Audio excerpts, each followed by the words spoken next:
Well, I've had to stop for cattle, I've had to stop for deer, I've had to stop for a horse before, I've had to stop for bison. This is the first to stop for geese. They're cute, they're walking one by one, they're being very cautious as they stroll across. Look how cautious they're being, they're looking for predators. They're coming from this little retention pond over here. Well, there you have it. Welcome to Illinois, Andrew, where you get to stop for geese. That is new. Have fun, YouTube. Happy Thanksgiving. Hey YouTube, how's it going? So if you're anything like me, you saw that video and you thought it was kind of cute, but it may have been the first time you've actually seen geese cross the road. I couldn't help but wonder the past couple days why the geese were actually crossing the road. I mean, it may have just been because they're looking for food.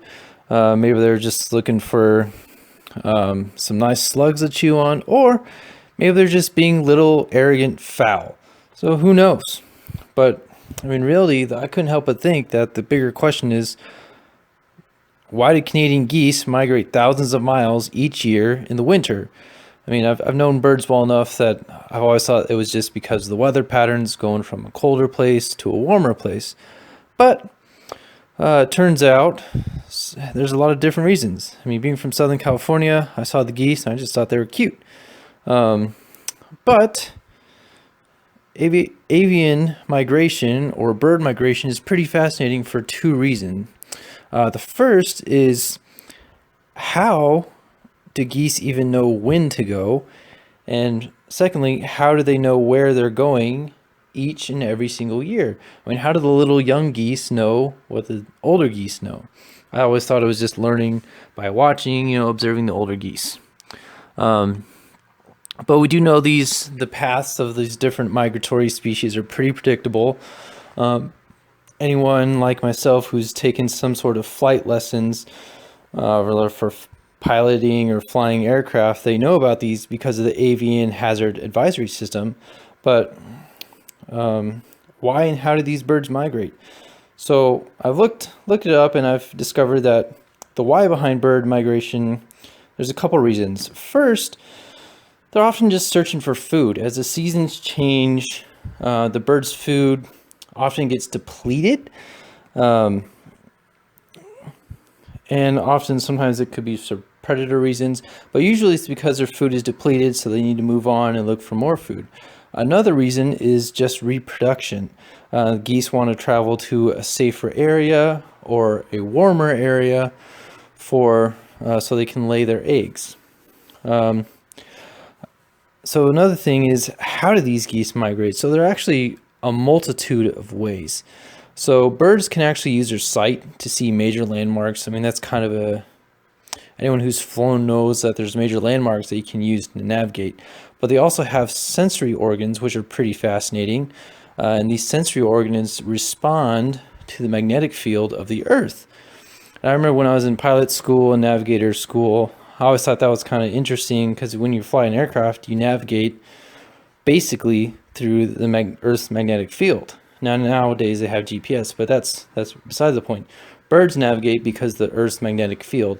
So I think that's pretty interesting that aviation, they've been able to capitalize on that, and that's how the early aircraft were actually able to fly. But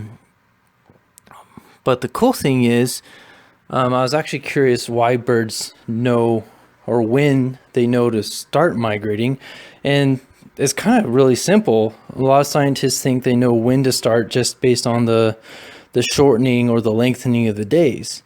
Some have determined that this could be different between the sexes, but in short, as the days get shorter, the birds know that they need to start flying south, and as the days get longer, they know they need to start flying north, or vice versa if you're in the southern hemisphere. But an even more in question that I thought of, why does this all even matter? As you guys know, I am very passionate about ecology, conservation, and protection of our Earth's different species. So the real simple answer is, well, it's not really our world. We're just a part of it, and we're responsible for taking care of the world and its inhabitants. So here are three reasons that I was able to find. The The first is avian migration. It can actually cross political boundaries, especially for birds that travel thousands of miles. So just because one nation enacts legislation to protect the species doesn't mean the neighboring country or state also has conservative legislation. And this has actually caused problems for different species in the past, where one country has conserved the species migration, but the neighboring country, they've hunted the species and actually depleted its numbers pretty well. So what's the second reason? So the second reason is that there are a lot of green energy sources out there, and a lot of these initiatives are thought as ways to help protect the earth, to protect the environment, but in reality, they're actually really harmful. So if you look at wind farms is a classical example. Wind farms are actually responsible for killing hundreds of thousands of birds each year. And I mean, unlike humans that have built these windmills, the windmill can't discern the difference between a common house sparrow and an endangered species like a California condor. They kill birds. It doesn't matter what kind of bird it is. If it's flying in the path of the wind farm, it's gonna die. And sadly, during different weather storms, like especially lightning, or like if the lights are left on some of these factories, it can really mess up the bird's navigation system. So this is something that we need to be concerned of for those of us who are passionate about conservation. You know, if we want to protect a certain bird species, those windmills don't know the difference between an endangered species and a common species. So that's the second point. Now, what's the third point? Let me see. So migratory birds, they have these temporary spots where they'll often eat or rest. And this is another, it brings back to a point on my Support Your Local River video. Just because you're a small town or a local town doesn't mean you can't have major impacts on a global species. If your local area, if your local river system, if your local prairie is polluted, or maybe you have wildfires that were started by some idiot that needs to start a fire because he got lost in the woods and he needs to stay warm, and there's high winds and it causes the largest fire in history. Those can cause fires. And the third thing is, what about storms? What about habitat loss because of humans? There's reasons why even local governments need to have conservative practices. Just because you're in some bodunk town in some random state in the United States doesn't mean that conservation is pointless. Okay? Just because I only have $5 to give doesn't mean my efforts are worthless. Every ounce matters.